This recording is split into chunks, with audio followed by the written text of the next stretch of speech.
Sir mentor సెలక్షన్‌లో మనకి ఎవరు అంటే ఇప్పుడు మెంటార్ అని అంటున్నారు. కొంతమంది వాళ్ళ ఫ్యామిలీ మెంబర్స్ నుంచే మెంటార్స్‌ని తీసుకుంటారు. నాకు మంచోడి వాళ్ళు అవును. మెంటార్. వాళ్ళు నాకు మెంటార్స్. వాళ్ళ వల్ల నేను ఇలా ఎదిగాను. Not only IAS preparation. అవును. ఒక మెంటార్ అనే వాళ్ళ క్వాలిటీ ఏంటి? మెంటార్‌ని ఎంచుకోవటంలో క్వాలిటీ ఏంటి? అంటే మెంటార్‌కి ఉండాల్సిన క్వాలిటీ అడుగుతున్నావా నువ్వు? మెంటీకి ఉండాల్సిన క్వాలిటీ అడుగుతున్నావా? మెంటార్‌కి ఉండాల్సిన క్వాలిటీ. ఇప్పుడు నేను అవ్వాలనుకుంటున్నాను సార్. నాకు నువ్వు మెంటార్ అవ్వాలనుకుంటున్నాను. అవ్వాలనుకుంటున్నావు. నేను మెంటార్‌ని అవ్వాలి కాదు. నేను మెంటీని అవ్వాలనుకుంటున్నాను. నాకు మెంటార్ చేసేవాళ్ళు ఎలా ఉండాలి? వాళ్ళకి ఏం తెలిసుండాలి ఫస్ట్ ఆఫ్ ఆల్? నేను ఒక మెంటార్‌ని ఎంచుకోవాలి అంటే హ్మ్. మెంటార్‌కి ఉండాల్సిన క్వాలిటీస్‌ని నేను అబ్జర్వ్ చేసే విధానం ఎలా ఉండాలంటే, హ్మ్. నా ఫీల్డ్‌లో అతనికి అనుభవం ఉందా లేదా? యెస్. ఉంటే ఎంతుంది? హ్మ్.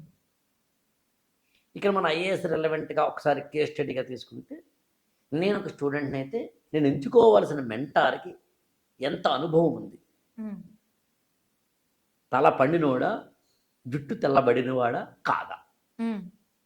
నిన్న మొన్నే ఫీల్డ్‌లోకి వచ్చి నూనూగు మీసాల నూతన వాళ్ళనే తప్పుపడట్లేదు. హ్మ్. హ్మ్. ఇక్కడ ఏజ్‌ని బట్టి మాట్లాడట్లేదు. What exactly I am speaking the experience is that. Okay. That is the first. రెండొచ్చేసి ఏంటంటే, what exactly the communication he is doing. హ్మ్.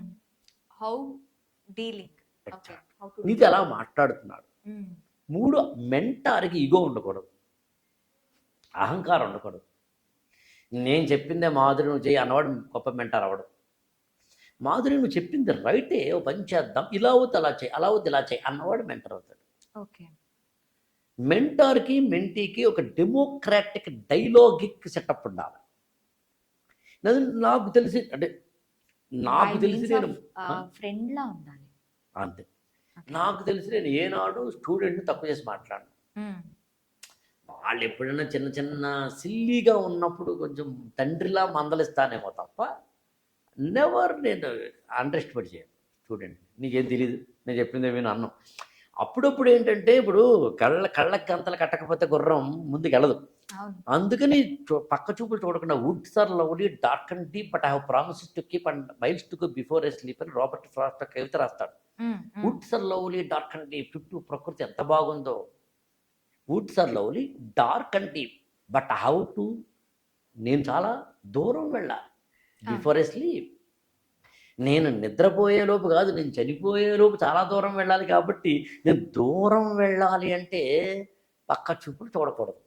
ఓకే. అలా పక్క చూపులు ఎవరిని చూస్తుంటే దానికి మెంటార్ కాదు బెత్తమే బెత్తం పట్టుకుంటారు. పట్టుకుంటానేమో తప్ప, లేకపోతే ఈ డైలాగిక్ అండ్ డెమోక్రటిక్ వెళ్ళని ఉంటారు. అంతే సార్. ఎందుకంటే టైం వేస్ట్ చేయొద్దు. ఆ టైం నీకు చాలా ఇంపార్టెంట్. అవును.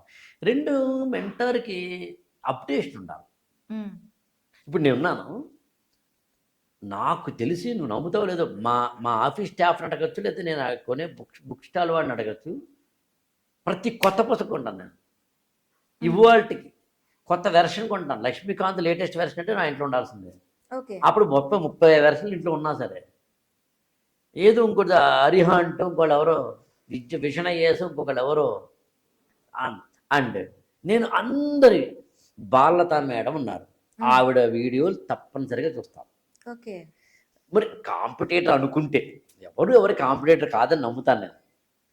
మిగతా లా ఎక్సలెన్స్ వాళ్ళది. ఏకేఎస్ అంటే నాకు అంటే 3, 4 అప్డేషన్. ఉదాహరణ చెప్పా. హ్మ్. మిత్రులు అందరూ ఉన్నాయి యాక్చువల్‌గా. అమిగో లేకపోతే అనలాగ్ అంటే what I want to convey, all coaching సెంటర్‌లందరివి కూడా నేను వింటాను, చూస్తాను, అబ్జర్వ్ చేస్తాను.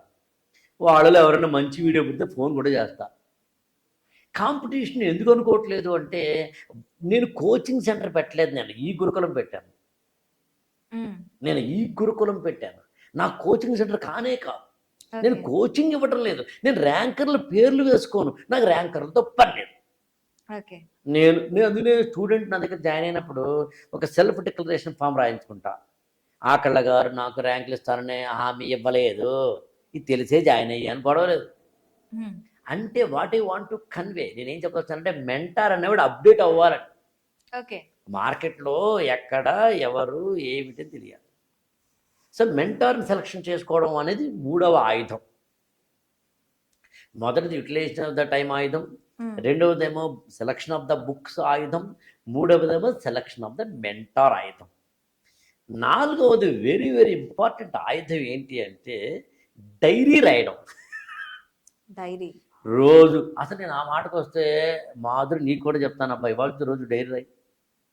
ఓకే. రోజు డైరీ రాత్రి పడుకునే ముందు ఒక అరగంట, పావుగంట, 10 నిమిషాలు, ఒక పేజీ, ఒక పేర, 10 లైన్లు కేవలం నీ గురించి రాసుకో. 6 నెలల తర్వాత నీలో వచ్చే మార్పు ఆశ్చర్యపోతాను. ఉమ్, ఆశ్చర్యపోతావు. నాకు తెలిసి నేను 40 ఏళ్ళుగా డైరీలు రాస్తున్న వ్యక్తిగా మాట్లాడుతున్నాను. 40 ఏళ్ళుగా అంటే ఇవాళ నాకు 50 ఏళ్ళు, 40 ఏళ్ళు కాదు, అంతే అరౌండ్ 35 ఏళ్ళుగా పోని. నాకు తెలిసి నేను 8th క్లాస్లో స్టార్ట్ చేశాను అమ్మ డైరీ రాయడం. ఉమ్, అంటే 13 ఏళ్ల వయసులో స్టార్ట్ చేశాను. ఇవాళ నాకు 51 ఉన్నాయనుకుంటే కానీ 51 - 13 ఎంతైతే అన్నేళ్ళబ్బా. కావాలంటే రా, నా ఇంటికి చూపిస్తాను. నిన్న రాత్రి రాసిన డైరీ కూడా చూపిస్తా. మరి అంటే డైరీ రాస్తే నీ ఎక్స్ప్రెషన్ బలమవుతుంది. ఓకే. ఇవాళ ఎవరు ఎందుకు చేయరు? ఇవాళ అందరూ స్టూడెంట్స్ ఏం చేస్తున్నారు? వెంటనే టెక్స్టింగ్, చాట్ జీపీటీ, ప్రోప్లెక్స్, ఏదో ప్లెక్స్ది, ఇంకోటి గూగుల్, ల్యాప్టాప్. ఉమ్, నాకు ఎప్పటికి గుర్తు, చాలామంది స్టూడెంట్స్ ల్యాప్టాప్లో అదే పీడిఎఫ్ రూపంలో నాకు చూపిస్తే నేను యాక్సెప్ట్ చేయను అసలు. ఉమ్, నీ చేతి రాతేది.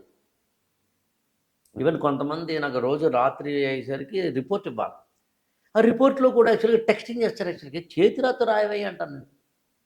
ఎందుకని అంటే ఐఏఎస్ ఎగ్జామినేషన్లో చేతి రాత రాయాలి కదా, టైం లిమిట్ లో రాయాలి, వర్డ్ లిమిట్.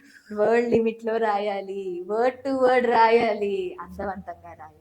మరి ఇప్పుడు ఐఏఎస్ ఎగ్జామినేషన్లో నువ్వేమో 3 గంటల పాటు చెయ్యి పట్టేసినా సరే 30 ప్రశ్నలకి టక్ టక్ టక్ టక్ టక్ మన ఆన్సర్ రాయాలి అనేది అయినప్పుడు మొదటి ఆన్సర్ ఏమో చాలా అందంగా ముత్యాల కోవలా వచ్చి చివరికి వచ్చేసరికి ఏమో అది ఏమవుతుందో తెలియని ఒక ఆనక పరిస్థితిలో నువ్వు ఉన్నప్పుడు ఇప్పుడు చెప్పు, ఉండద్దా? అందుకు నేను ఏమంటానంటే ఆయుధం నెంబర్ 4. ఉమ్, ఆయుధం నెంబర్ 5 అసలైంది ఏంటి అంటే నీ మీద నీకు ఎంత నమ్మకం ఉన్నది ఐఏఎస్. నిన్ను నువ్వు నమ్ము ముందు, ఉమ్, ప్రపంచాన్ని కాదు. తక్కువ యూట్యూబ్ చూడు, తక్కువ మాటలు విను, బలంగా నిన్ను నువ్వు నమ్ము. ఒక ఊర్లో ఏదో ఒక కొండ ఎవరెక్కితే వాళ్ళకి ఫస్ట్ ప్రైజ్ అంటే 10 మంది ఎక్కారు. ఎక్కడం స్టార్ట్ చేస్తే ఒకడేమో కింద పడిపోయాడు, రెండోవాడు కింద పడిపోయాడు, అలా ఒకడు మాత్రం పైకి వెళ్ళాడట. వాడు కింద దిగిన తర్వాత అందరూ సన్మానం చేసి అబ్బబ్బబ్బా ఎంత బాగా అత్యద్భుతంగా, నీ సీక్రెట్ ఏంటి అంటే వాడికి యాక్చువల్గా వినపడదు. ఉమ్, సో పైకి ఎక్కుతున్నప్పుడు 10 మందితో సమానంగా వాడు ఎక్కుతున్నప్పుడు ఉమ్, జాగ్రత్త కింద పడతావు, జాగ్రత్త అలా పడతావు, జాగ్రత్త ఇలా పడతావు, జాగ్రత్త ఆ పక్కన జాగ్రత్త ఇది పట్టుకో అని కింద నుంచి చెప్తున్నప్పుడు మిగతా వాళ్ళందరికీ అవి వినపడటం వల్ల భయపడి అరే ఇంకా చాలా ఎత్తుంది, అరే ఇంకా అప్పుడేనా, అరే ఇంకా బోల్డ్ అంతుంది, అరే రే అనేసరికి నెగిటివ్ మాటలు వినడం వల్ల మిగతా వాళ్ళందరూ కింద పడ్డారు. వీడికి వినిపించదు కాబట్టి అందుకు నేను ఏమంటానంటే ఐఏఎస్ ప్రిపేర్ అయ్యేవాడు ఎవడి మాట వినకు, ఒకటి మాటే విను. ఓ mentor or coach or coaching over maybe. నువ్వు ఓ కోచింగ్ సెంటర్లో జాయిన్ అయ్యి ఇంకో కోచింగ్ సెంటర్ వాళ్ళ వీడియోలు చూస్తావు పెట్టరా? ఎందుకు నీకు అంటే పచ్చిగా చెప్పాలా, ఒకడిని పెళ్లి చేసుకున్న తర్వాత వాడితో స్నేహం చేయి, మళ్ళీ ఇంకోటితో స్నేహం చేస్తావేంటి? అవసరమా ఇప్పుడు వీటితో చాటింగ్? ఉమ్, నువ్వు కోచింగ్ సెంటర్ జాయిన్ అయ్యావు కదా, ₹1,00,000 2,00,000 కట్టావు కదా, ఇంకో కోచింగ్ సెంటర్ ఉంది నీకు, అవసరం ఏంటి నీకు? సో ఇట్లా నిన్ను నువ్వు మోసం చేసుకుంటావు. ఈ ప్రాసెస్లో నిన్ను నువ్వు నమ్ముకో అబ్బా. ఉమ్, రాకపోయినా కనీసం కంటెంట్ బాగా ఉంటే కోచింగ్ సెంటర్ పెట్టుకో.